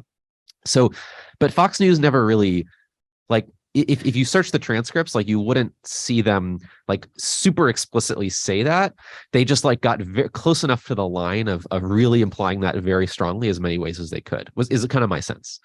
So I think that kind of makes it like the correction sort of difficult. And I was talking about this at dinner with Josh last night. The other thing I would say is that this whole idea of echo chambers is a little tricky, because I mean, I think this data void concept is very useful, because people think, well, one reason that maybe partisan media wouldn't matter is like a lot of these folks have cross-cutting exposure, but it's not as if like on the nightly news every night, they're saying like, okay, welcome to the nightly news. Like, just so you know, like Joe Biden is not happy when police officers get shot.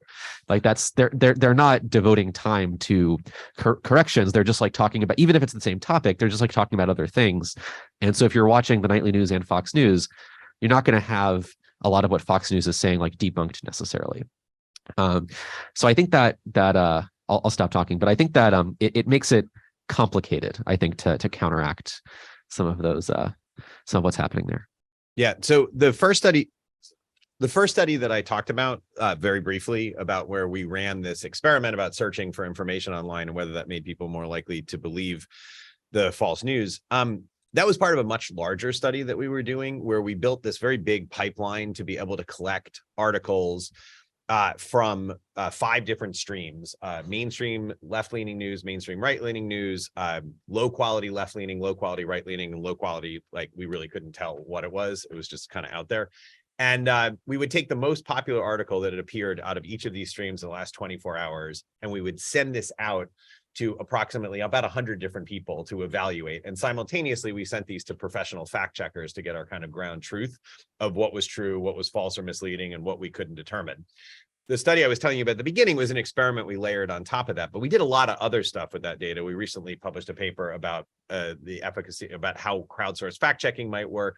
But one of the things that we did was that we ended up with about, by the time this was all said and done, because we were running these for long periods of time over many days and over weeks, and then many different studies, we had like tens of thousands of responses that we could look at the correlation between who was more likely to correctly identify the veracity of news. And so your point about people who you said, I think you said in the lower categories, people with less education, we were able to look at that. Were people with less education less likely to be able to correctly identify the veracity of news? And it was the case that was the case. If you look at people's ability to get these things right, especially about people who believed that false news stories were true, it did sort of trend up as you went by education. And there was a bit of a drop when you got to people with less than a high school diploma. It did other things that you thought would matter, like political knowledge, if you knew a bunch of facts about politics, if you were interested in the news, if you had more exposure to the news. But these were gradual slopes, nothing dramatic. What was incredibly dramatic, building on exactly what Adam said, was partisan congruity. The number one predictor of whether or not you believed a false news story was true was not your level of education. It was whether it aligned, the perspective of the story aligned with your perspective. And that was like a giant V shape. If it was a pro-liberal leaning false news story, liberals were much more likely to believe it than conservatives. And if it was a conservative leaning news stories, conservatives were much more likely to believe it than liberals. So I think much like Adam's work, I've come to believe that in terms of these belief, getting this question wrong about veracity of news, partisanship is a huge, huge predictor. And we might first go to things like education, but actually it's not nearly as important as these kind of factors around partisanship. The other thing I would just note is that I would say, from our study that I briefly went through in 1 minute, we really need to test the interventions that we are going to suggest to people before we go out there and suggest it. This one of telling people to search for more information online seems incredibly intuitive. You come across a false news story, and then you come across a story, you're not sure if it's true or not, well, go search for it. The problem is, if you go search for it, you type the headline of the story in, especially the economics of this kind of, it's very cheap to produce false news, to like made up stories compared to running a real journalistic newsroom. And once you have one false newspaper, might as well have 16 of them, right? And so you search for headlines and this is this data voids thing. It's more likely to pop up some of this other type stuff. And I think, we've looked at these advice that people give to them, and in their defense, the people who give the advice, they say, look, go out and search for information from reputable news sources, right? But do people really read the reputable news sources, right? So if you think about Adam's mother-in-law and you go and, and he tells her, well, go look for these things. And then I've heard other stories about this, but like but you're more likely to bring back some of this other, this other low quality stuff. So I think the other big takeaway from this is we have to be careful about simple, intuitive explanations. You might think, okay, people who don't know that much about these issues, tell them to go learn more about these issues. But it turns out that even for people who do know stuff about these issues, right, telling people to go out and just sort of search on the internet, that might not be the thing. So I think continuing to before we run out, we want to have solutions to these things, but before we run out and tell people do X, Y, and Z, let's make sure that X, Y, and Z don't have unintended consequences that we wouldn't have expected. Jason? Yes, thank you to the panel. Sorry. Thank you to the panel. I'm just wondering, and this builds a little bit on some comments Josh just made. Have people been trying to assess let's call it the truthiness of a claim, like something that's very likely to be true and unlikely to be true? And, you know, how would you go about doing it? That must be a very complicated process. And then secondly, and this builds directly on something Josh said, are people's beliefs in these things at all related to how truthful they are? Or is it completely dominated by not just partisanship, but, maybe other things we haven't talked about?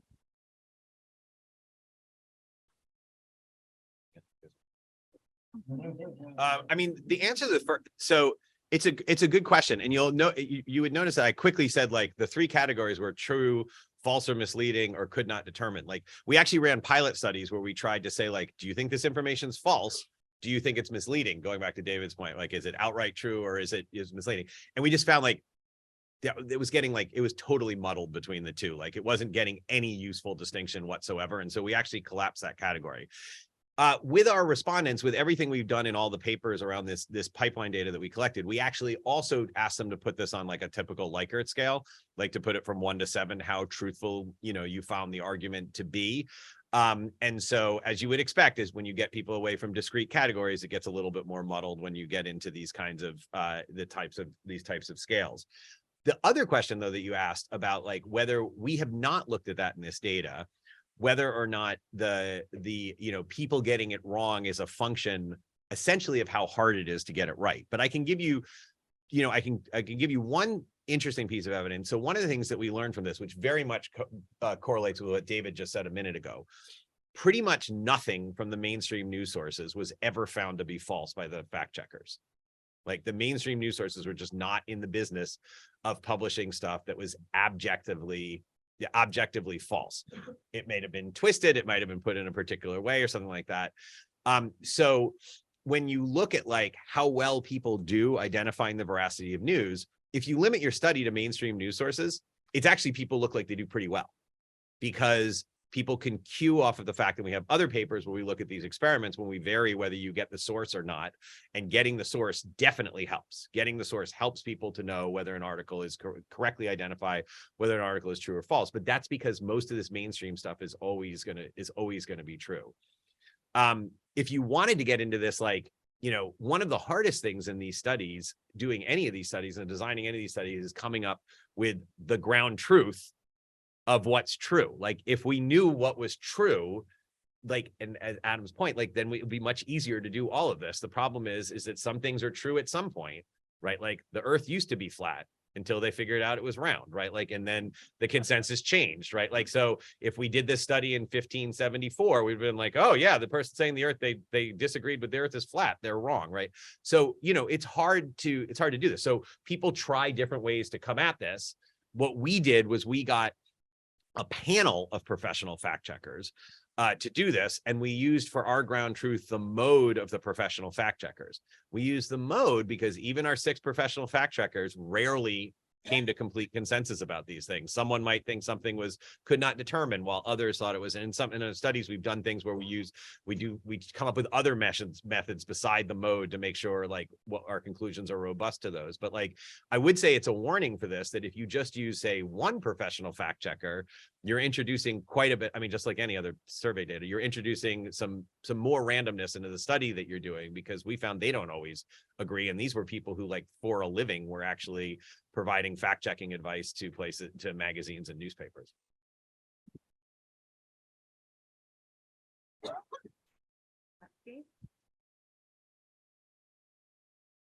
Thanks very much. These are all such great presentations. I have a question or thought for Emily then. And I found the one of the main points of your talk just so interesting and so important, which is that there's been so much information, or so much emphasis on misinformation, as that somewhat being a new part of American democracy. But we need to remember that, and you've done a lot of interesting survey work that you showed us on this point, that the public is just full of wrong beliefs about everything. And so does any of this misinformation really matter that much, given that it was full of misinformation before? So I thought, it's just such a great point. And I wondered if you could just speculate on, like, is that the right take? Can you give us any sense for how much the sort of new misinformation is a drop in the bucket relative to the total net amount of misbeliefs out there? And do you have any sense for the partisan valence of the misbeliefs that people just generally have? Do they favor Republicans? Do they favor Democrats? Anyway, I have many other questions for you, but yeah, I mean, I see this actually as much more optimistic in that what I argue is that the reason why a lot of these misperceptions form is because people are trying to make sense of the political world, right? So they're benign misperceptions in some ways, right? Maybe we can say misconceptions. And, they do it because people are thinking about Social Security and thinking about TANF and trying to understand these issues. So it really cuts against, I think, the common view that people just don't care about politics. They just don't care about policy. They do. They care enough to think about it and form incorrect beliefs, which is a good thing fundamentally. But I mean, yes, I think, and this kind of touches on some of the other responses as well, is that to some extent, I think we've been going about I get why we are all concerned about people having false beliefs. I too am concerned about people having false beliefs. But one way to tackle that problem is to go out in the world and find as much misinformation as we can, try to assign it a truthiness scale, get a bunch of fact checkers, and then correct that. Another is to try to find out what false beliefs people have, especially ones that are affecting their attitudes, and then try to correct those. And those are going to come from all sorts of places. Some of them are going to come, as I said, just from people's attempts to make sense of the world. Some of them, as David mentioned, are going to come from kind of information in the world that's not quite false, that's misleading, that's kind of in that weird gray zone. And some of them are going to come from an interaction between those two. But if we spend all of our time just trying to pluck out explicit lies, we're going to miss a lot of that other stuff that actually has real implications for our attitudes.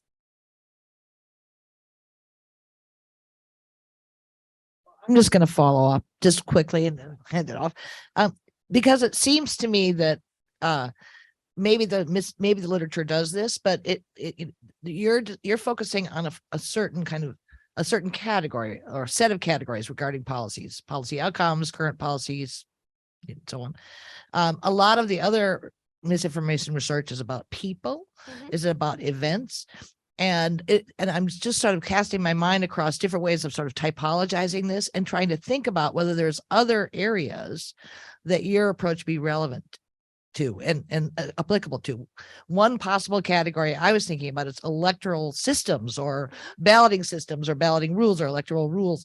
I mean, those have obviously been very politicized with 2016, but you could imagine still it having features that are akin to what you've discovered. Another is truths, facts about groups, and not just demographic groups, but geographic groups. I think about, one of Kathy Kramer Walsh's research. Some of her research suggests that what really makes people in rural areas really mad is that nobody understands them and doesn't know what their life is like and doesn't understand the circumstances that they live under, and so on and so forth. So I keep thinking that there are other areas where misinformation or misperception is really important. If you take the kind of approach you do, which is say, let's look at everything that people might think falsely. And exactly like Adam said, I think if we're looking for where to get the most bang for our buck with corrections, right? We want to focus our energy on correcting misperceptions that have these that have distorting effects, right? Then where we want to look is the least politicized misinformation to some extent, because once it gets political, then people's partisan identities come into play. It's hard to correct. It's hard to move. It doesn't seem to have these downstream effects. And I make the argument that a lot of policy misperceptions are not very politicized. That's not to say all of them are, right? There's very politicized policy misperceptions out there, but I think that you're right. It's like the exercise that we want to do is start thinking about what are the false beliefs people have that are not tied to their partisan identity in a way that it's going to make them impossible to correct. So yeah, I think that's the right way of thinking about it. Thank you all. That was a fantastic panel. I've got a question for Emily and then for Adam. So Emily, this is actually a follow-up on what you were just discussing. I think it's very helpful advice that the substance of these corrections shouldn't be partisan. But I'm curious, if we were to design a treatment to correct these misperceptions, what are the other variables or the other factors that you think most would affect their efficacy? Things like trust in the messenger of the correction. So curious for your takes on what variables we would want to test and be really sure of. And then Adam, I want to take a sort of sociology or anthropology lens on your findings about predisposition and partisanship and say, okay, those are both great for the individual and why the individual believes conspiracy theories. But we know that conspiracies are movements. And so a lot of the ethnographic work that we've done at Jigsaw that I know you're familiar with looks at how a single conspiracy believer is often buying in to a conspiracy in order to be part of a group and to gain social validation. So I'm curious if your work has looked at any of the other social factors that maybe interact alongside predisposition and partisanship, and how the social factors play into your story and your book. Well, I'll go quickly.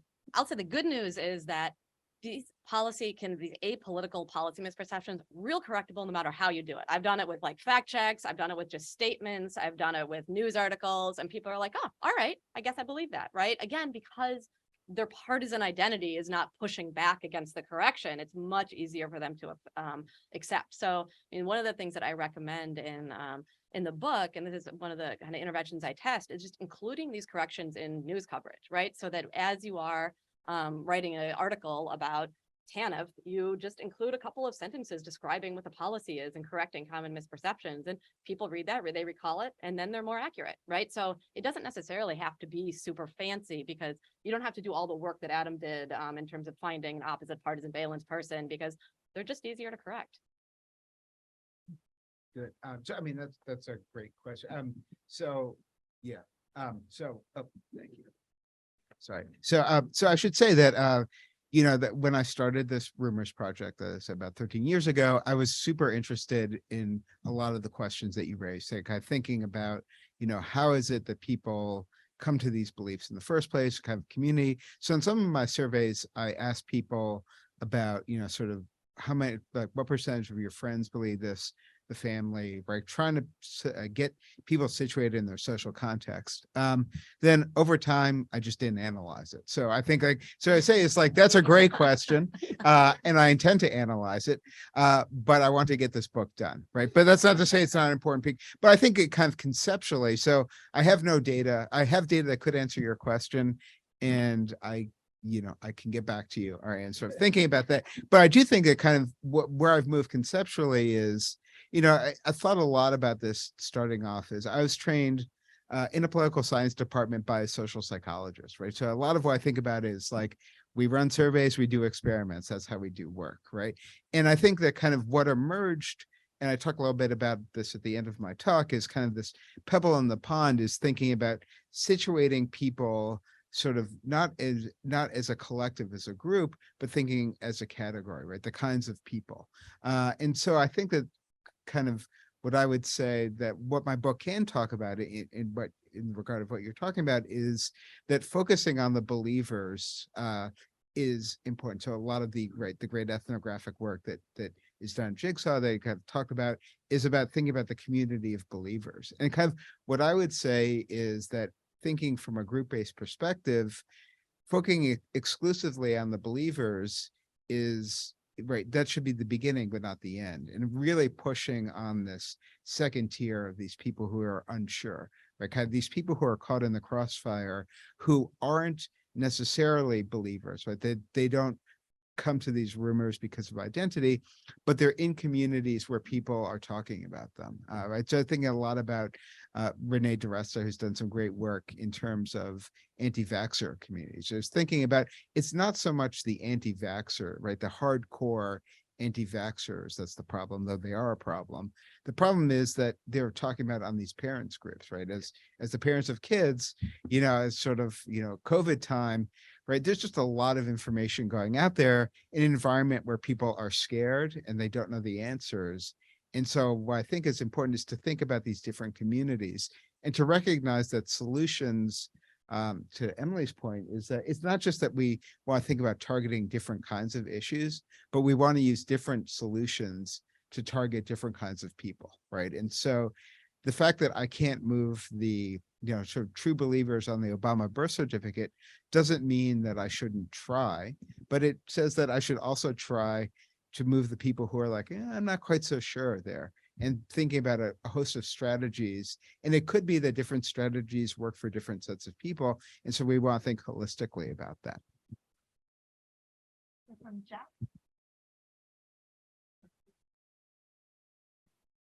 Thank you.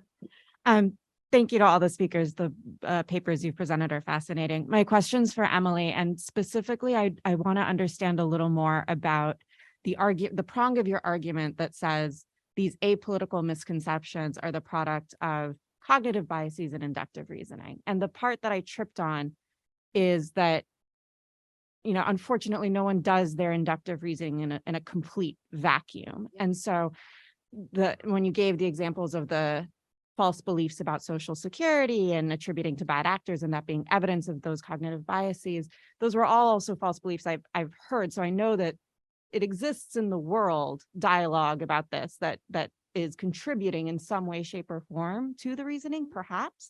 And I'm curious how you went about when you conducted your experiments in determining the source of the misperception for the sake of arguing it's about an inductive reasoning bias, not about exposure or multiple exposures to that claim.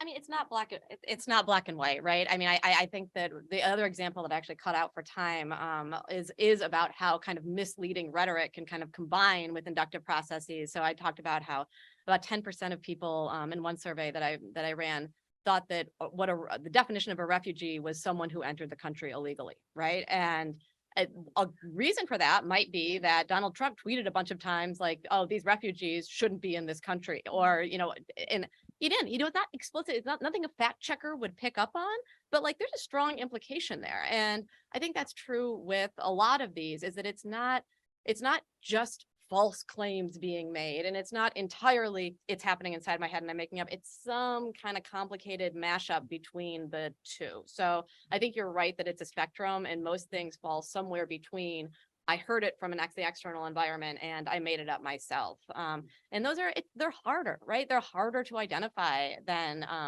just false claims that people are making or fake news. But I think realistically, that's how most people kind of process information in their head in that kind of messy way. So these were great talks, and I wanted to ask a question that was triggered a little bit by Adam's last comment, and it's this, isn't it? I mean, some things are more important than other things to people. Some policies matter more than others. So my question is really, is a variable that might make it easier to correct misperceptions and to get people to search for the right information is on issues that really matter more to them, where you talked about COVID and kids. Now, that was a great example. And I thought in the whole COVID thing, it was pretty hard for, a reasonably intelligent person to know what was true and what wasn't true, because what was true seemed to change. And Dr. Pan, we know about this. And the issue of sending your kids to school was so critical, right? And in California, the governor closed all the schools, and the teachers union were really happy about that. But the reality was, and you listen to the experts, including Naomi Bardak at UCSF, who's the daughter of a colleague of ours, and she, maintained right from the beginning that the risks, that the benefits of going to school were far greater than the risks. So what was a parent supposed to do? And what is misinformation here? And what is misperception? So I was just like, the general question is, does sort of, you know, the importance or self-interest, whatever variable you want to do, make it easier to correct misperceptions on these matters that are important? And now, just kind of a jokey story, they're going to tell us that we shouldn't have gas stoves. They're telling us that. Well, the power went out in my house 3 times during this last storm. We were really happy we had a gas stove. And I'm going to get a gun if they're going to take it away from me. Okay. So then the latest bit of news, and I want to know, is this fact or is this rumor? So read in the newspaper that some study, peer-reviewed. Now, I don't believe that peer-review stuff, you know, that's not necessarily a value for me, having had a lot of articles peer-reviewed.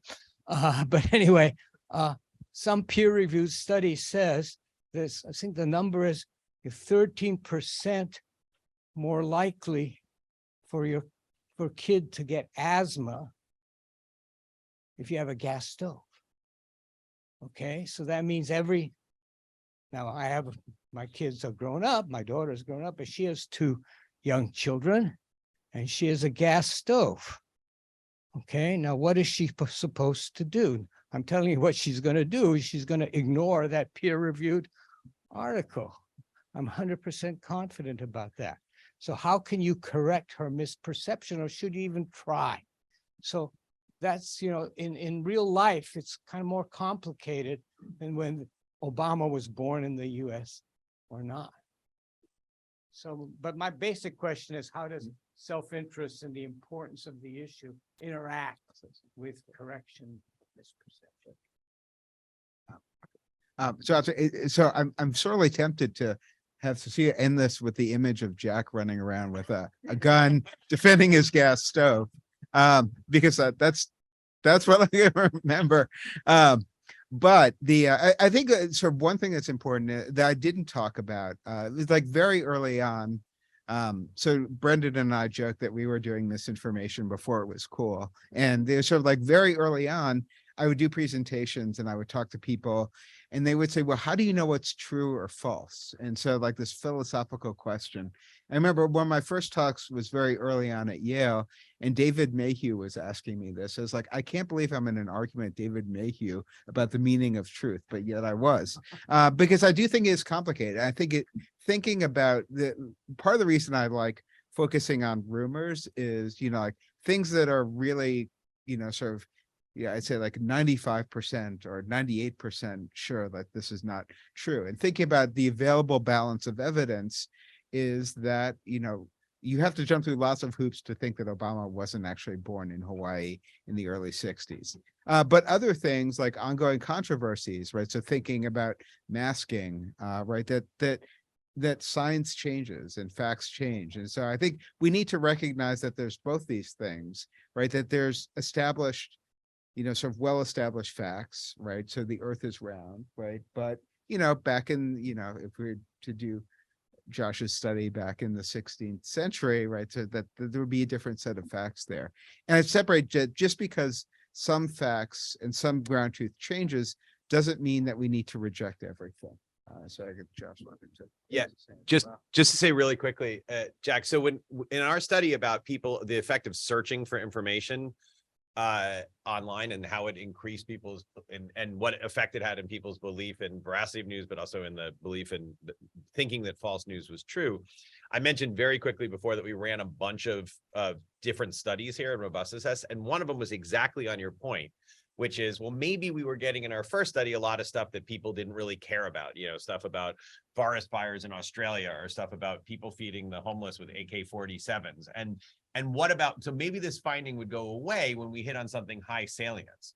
So we actually went one of the studies that we did, the replication studies we did, was right when we had finished the main study right as the pandemic was starting, right in January, the early February of 2020. So we got one of these rapid grants from the NSF and went right back out into the field in May of 2020. But instead of taking, as I had mentioned, that we took the most popular article from those news streams, in the May study, we only took the most popular article if it had a relationship to COVID. And if it didn't, we went to the second most popular article. Now, it was May of 2020, so like a lot of them were about COVID.